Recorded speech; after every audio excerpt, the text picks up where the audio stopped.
What if the vitality that emanates from your being, that undeniable spark that drives you to feel, to create, to exist, were not an inalienable possession, but a currency in a vast cosmic marketplace of which you are unaware?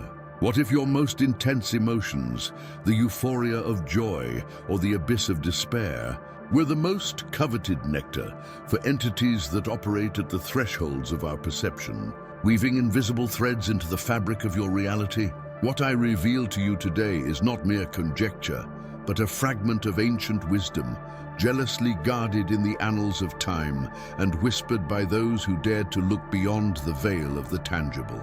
Prepare yourself, for what is about to be revealed will not only transform your understanding of the esoteric universe, but will guide you toward a profound inner alchemy, the sovereignty of your own essence. This journey does not seek to sow fear, but rather to light the torch of discernment, so that the light of your consciousness illuminates the recesses where the most subtle forces operate. You will understand that every interaction, every thought, every feeling is a vibrational field with immense energetic potential, capable of being cultivated or, unfortunately, harvested. By unraveling the mechanisms of this energetic withdrawal, you will not only arm yourself with the knowledge to protect your vitality, but you will ascend to a higher plane of self-awareness, where the stillness of the spirit becomes your most formidable shield. This is an invitation to transfiguration, to awaken from a long slumber and reclaim your true power as a multidimensional being, an autonomous beacon of light in the vast ocean of existence. We will delve into the arcane concepts of lush, that subtle essence generated by the maelstrom of our human passions, a spiritual fuel of incalculable value. We will explore the disturbing theory that our beloved Earth, in certain perspectives, could be seen as a prodigious farm of this energy, operated by interdimensional harvesters who have perfected their art over eons. We will unveil the insidious dance between the manifest and the hidden, identifying not only those energy vampires who inhabit ethereal planes, but also those who, often unconsciously, walk among us, weaving intricate webs of drama and dependency. We will understand the master tactics of manipulation, from the lush loop that traps the mind in spirals of negativity to the false bonds that promise connection only to drain the very essence of the soul. And most crucially, we'll reveal how your own awakening becomes the greatest threat to these invisible predators, and how the sovereignty of your soul is the key to dismantling their power. If you feel the call of this whispering truth, if your spirit yearns for liberation and the protection of its most pristine essence, I invite you to join this journey of self-discovery and empowerment. Give this video a like so that the light of this revelation may reach more truth seekers. Share your deepest reflections and questions in the comments, for each voice enriches our collective knowledge. And of course, subscribe to our channel so you don't miss the truths that will continue to be revealed in the times to come. Together, we will decipher the codes of the inner and outer universe. Protecting the most sacred thing we possess, our soul, we must delve, dear seekers, into a concept as old as consciousness itself. Though barely whispered in the veils of history, lush.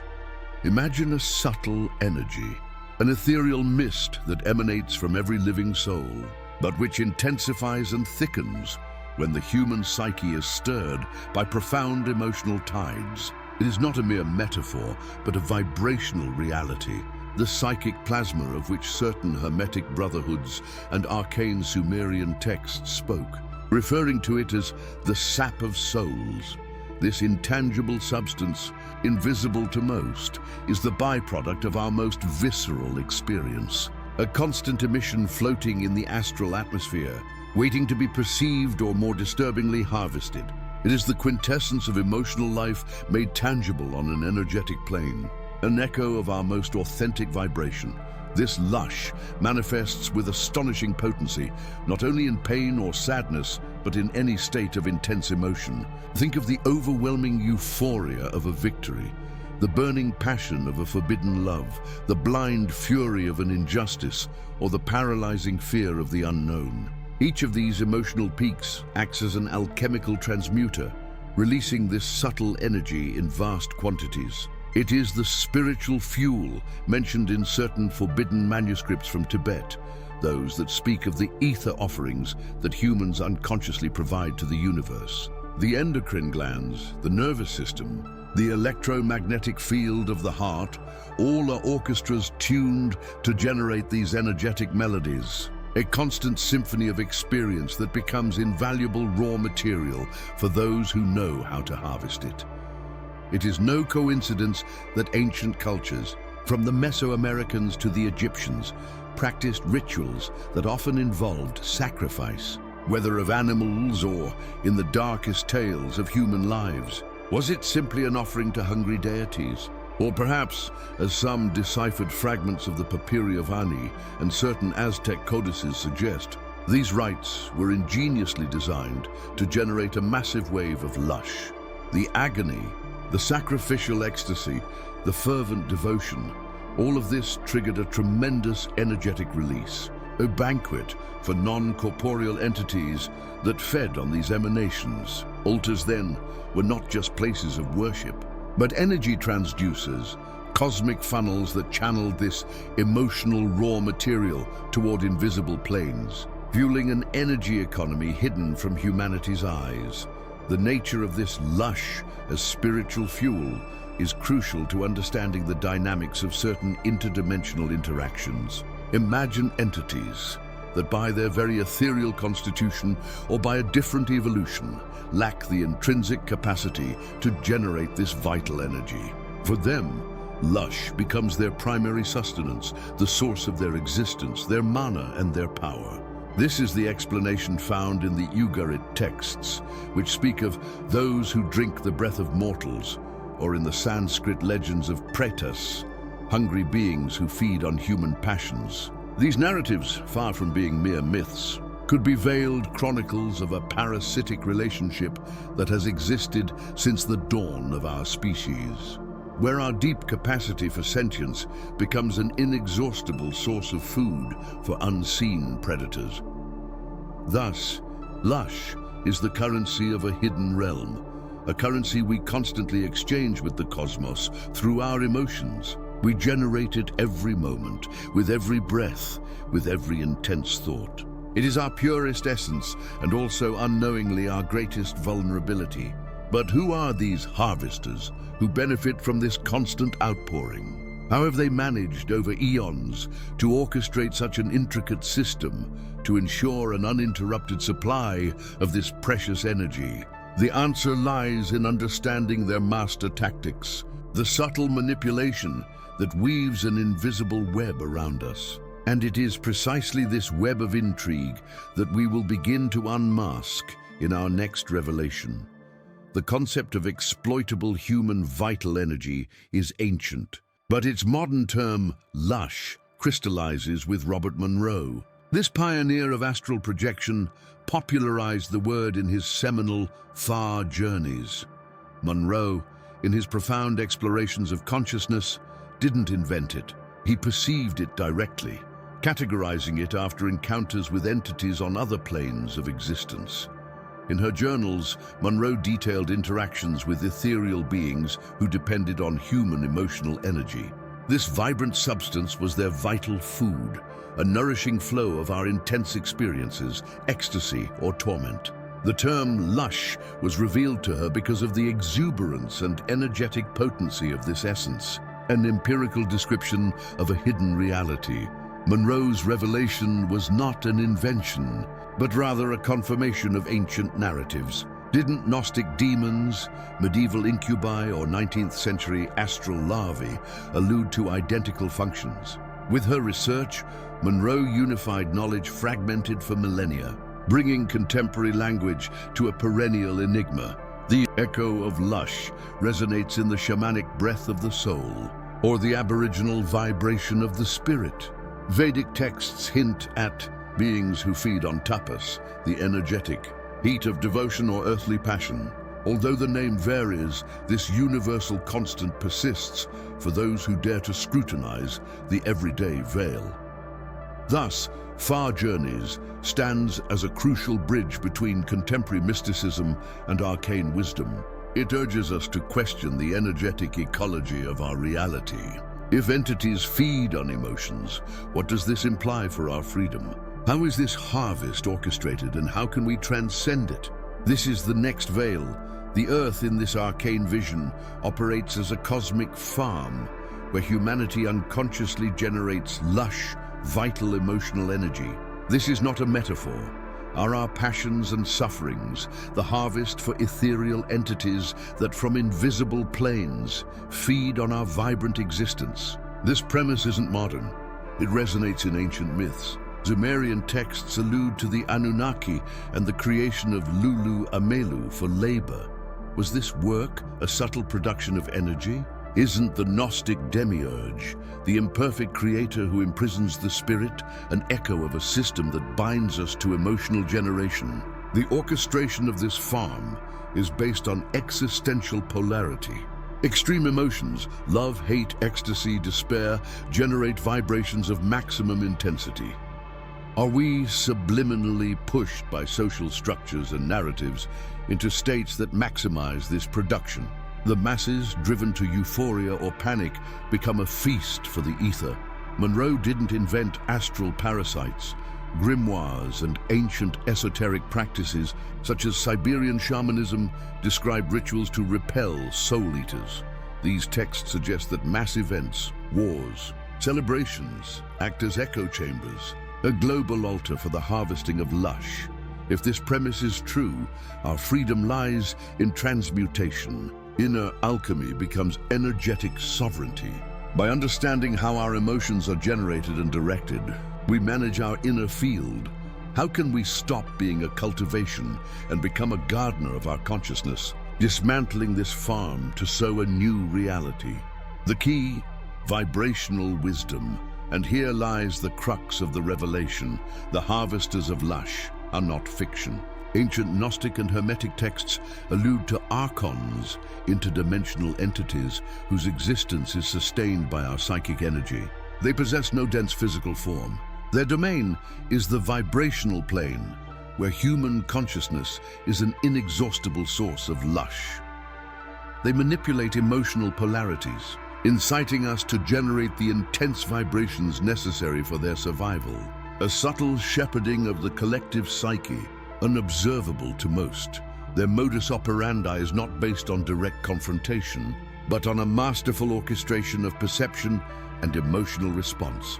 Imagine an invisible loom of suggestion, where the threads of our fears and desires are subtly woven.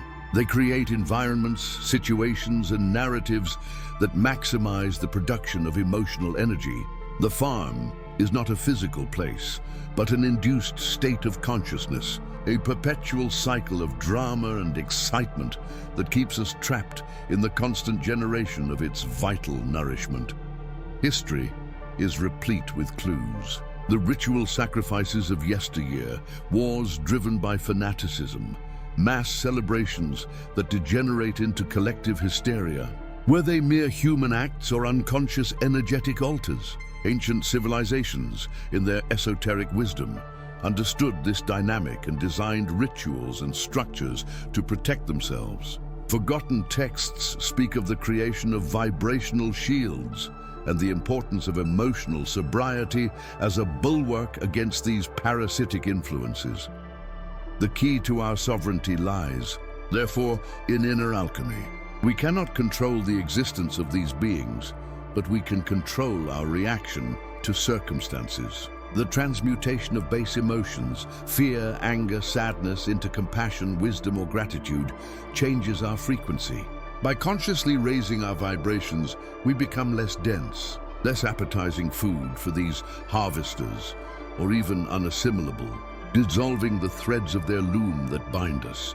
Thus, the farm is dismantled from within. Ceasing to be the crop and becoming the gardener of our own consciousness is the first act of rebellion. But what implications does this have for the very structure of our reality? If perception is manipulated, what is real and what is an illusion designed for the harvest? What if there are other gardeners operating in the shadows? This distinction is crucial. Not all harvesters operate with the same consciousness or purpose. There are two fundamental archetypes, the human, often unconscious, and the interdimensional, conscious and ancient. Understanding this is key to our energetic sovereignty, an essential step in inner alchemy and the protection of our vital sanctuary from invisible influences. On the one hand, human energy vampires fill their emptiness by draining the vitality of others. They are manipulative, seekers of drama or pity, a reflection of failed alchemy. Hermetic texts call them devourers of one's own shadow. Their action is instinctive, a misdirected impulse on the subtle plane, generating low vibrations in a localized manner due to mere lack of it. Without conscious intention, interdimensional vampires are a higher category. Conscious entities from adjacent planes. Their existence depends on the harvest orchestrated in the density. Gnostic myths refer to them as archons, the Eastern jinns. They shape human perception to generate specific emotional currents, exerting a systemic influence on energetic laws with ancient wisdom. The difference is abysmal. While humans drain personal energy, interdimensional beings act as architects of reality, sowing discord and fear globally. They don't seek fleeting excitement, but rather to direct the collective consciousness toward optimal vibrations for their sustenance. They are the true gardeners, who orchestrate conflicts out of cold necessity, manipulating the threads of destiny with ancestral mastery. Identifying the human being requires introspection, discerning the interdimensional, a radical expansion of consciousness. How do we distinguish our own shadow from the subtle veil woven by an ancestral intelligence? What are its mechanisms, and how can we dismantle the illusions that sustain its banquet? The answer lies in a vaster energetic matrix, waiting to be unveiled, redefining our understanding of existence. The human vampire is born from a deep wound of the self. It is not evil, but a primordial lack that seeks to be filled with the attention of others. Unable to generate light, they cast shadows, creating constant drama. Their hunger is emotional, pity, anger, anxiety. Veiled inner alchemy, suffering becomes an insatiable thirst for external validation, for being the toxic emotional center. Ancient Hermetic treatises call them dry trees that absorb vital moisture. How does this subtraction work? The human vampire is an unconscious drama artist. He pulls on other people's heartstrings. He provokes arguments, demands attention, sets himself up as a victim, and invents crises. Every reaction, sigh, tear, anger is a banquet, a vital transfusion, a dance of harmful interdependence, energy drained by resonance. He parasitizes other people's vitality, leaving a trail of exhaustion and inexplicable post-interaction fatigue. This dynamic is not new. Nag Hammadi texts about archons suggest human projection of internal forces. The human vampire embodies a mental prison, a consciousness trapped in ego and superficiality, an unconscious agent of drainage. Medieval grimoires mentioned living shadows, feeding on melancholy, residing in the crevices of the soul. There is no blood, but rather psychic saliva that corrodes peace, a subtle poison. Liberation for both requires inner alchemy. For the human vampire, the antidote is radical self-knowledge, facing the primordial wound, generating one's own light. An arduous journey towards self-healing and responsibility, dismantling masks. For those who are drained, it is key to unbreakable energetic boundaries. Saying no with one's being is energetic sovereignty. Recognizing that life force is not for someone else's feast, but a treasure to be safeguarded.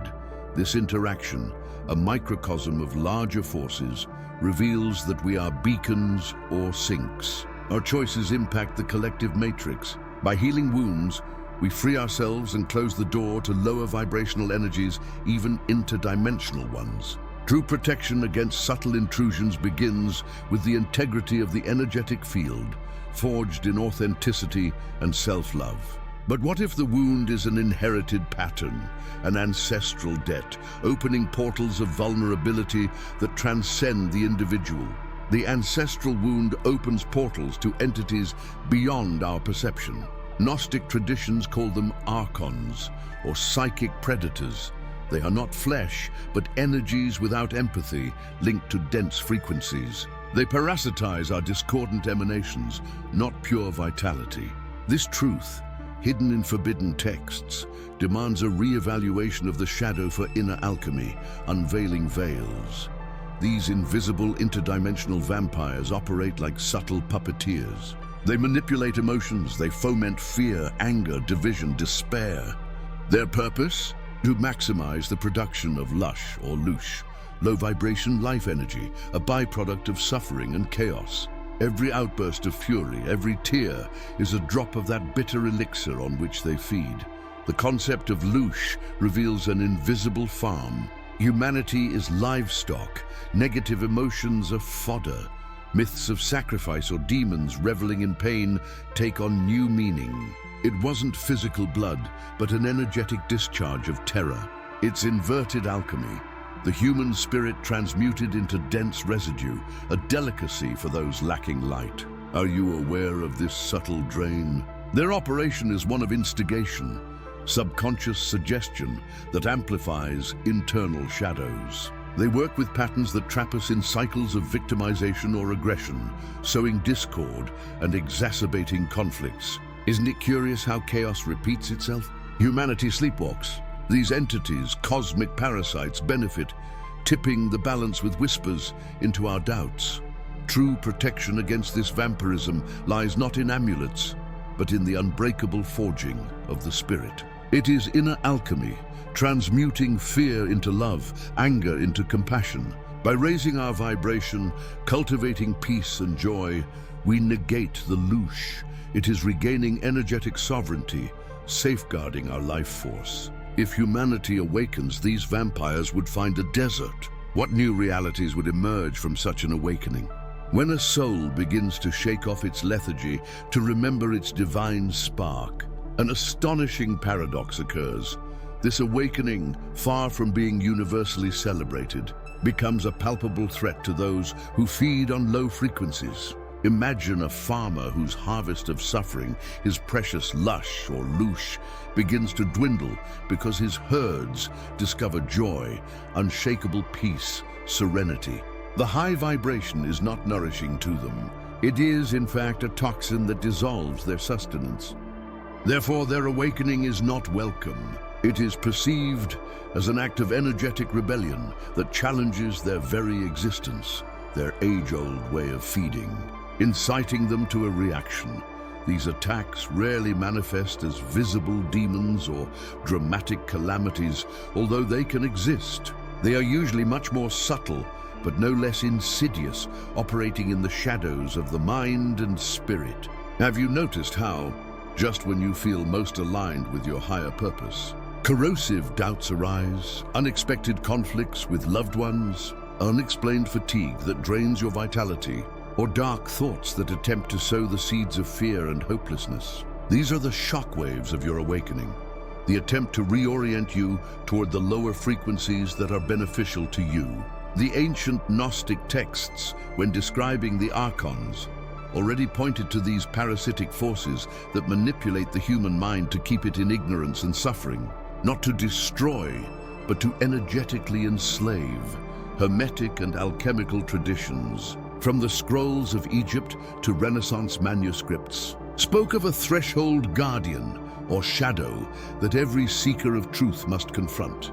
It was not just a part of the psyche, but an outward manifestation of forces that react to spiritual progress. Shamans of the Americas, meanwhile, described pesky spirits that attempted to derail initiates during their visionary journeys, precisely when their spirits were soaring. These seemingly disparate narratives converge on an ancient truth.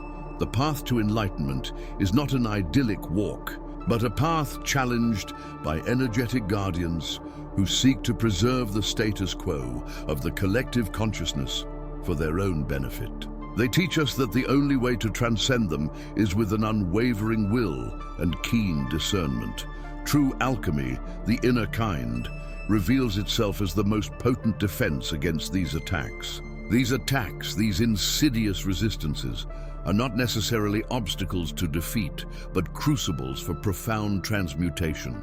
Every doubt overcome by conviction, every anger transformed into compassion, every fear dissolved by the light of understanding, not only denies nourishment to these energetic entities, but also forges a more robust vibrational shield around one's being. This is the process of solve et coagula on the etheric plane, dissolving the imposed darkness and coagulating the inner light. He who learns to see spiritual adversity as an opportunity to reaffirm his sovereignty becomes an impregnable beacon, radiating a frequency that repels what previously attracted him.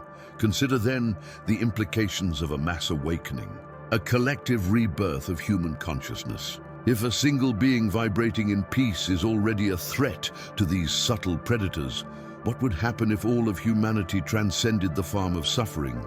If the loosh dried up at the root? The earth itself, by elevating its consciousness, would cease to be a feast for them, an oasis of low vibrational energy.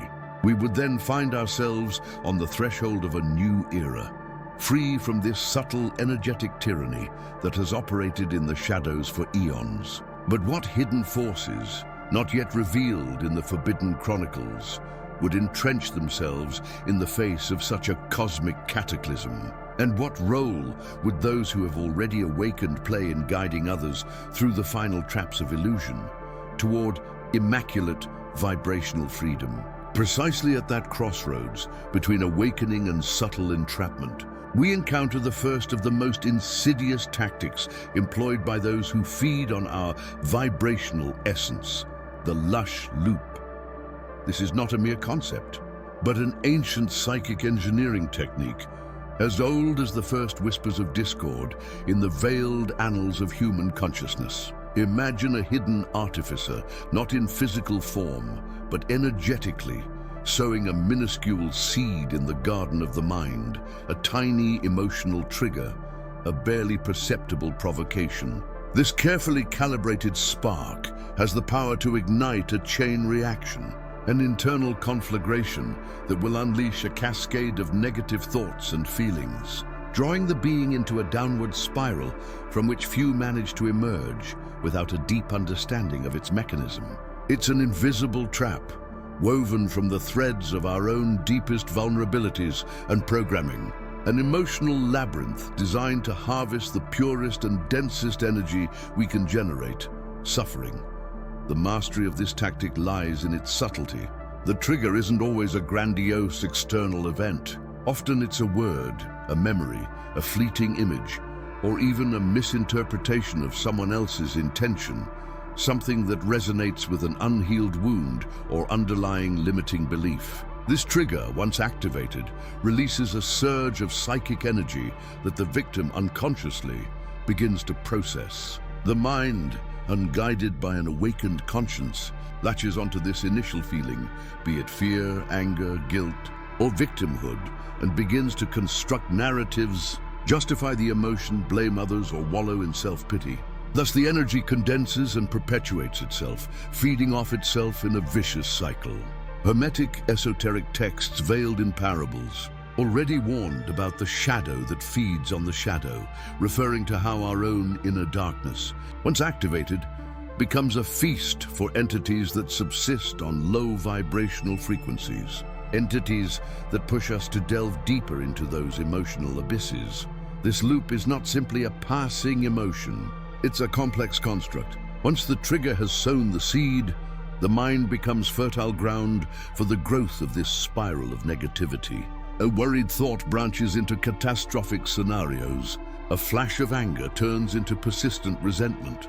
A feeling of inadequacy solidifies into a conviction of unworthiness. Each turn in this spiral not only intensifies the original emotion, but generates new ramifications, tying the individual more tightly to their own mental prison. It's like a flooded river that, upon finding a channel, begins to erode its own banks, growing deeper and more powerful with each moment. The victim, caught in this psychic current, feels powerless, dragged along by internal forces that seem uncontrollable, unaware that the driving force behind that current is their own unmanaged emotional energy, channeled and amplified by a barely discernible external influence. The concept of lush, according to forbidden texts and oral traditions that have survived the censorship of the ages, refers to the low vibrational etheric energy that emanates from dense human emotions. When a being enters this loop of negative thoughts and feelings, they not only suffer internally, but also emit a specific vibrational frequency, an emotional essence, which is captured and consumed by interdimensional entities that inhabit planes adjacent to our own. For these subtle predators, fear, anger, pain, frustration, sadness, and even envy are not just states of mind, but vital food, a source of sustenance as essential as physical food is for us. Thus, the lush loop is revealed as a sophisticated energy trap, a farm where human suffering is cultivated not out of mindless malevolence, but out of an existential need on the part of these entities, transforming humanity into an unconscious source of energy for an astral ecosystem hidden from most. Recognizing the existence of this loop is the first step toward liberation, the key to the inner alchemy that will transmute darkness into light. The next step is to observe without judgment the spark of the trigger, trace its origin, and consciously choose not to feed the spiral. This requires deep emotional mastery, a constant vigilance of one's own internal landscapes. What prompts us to fall?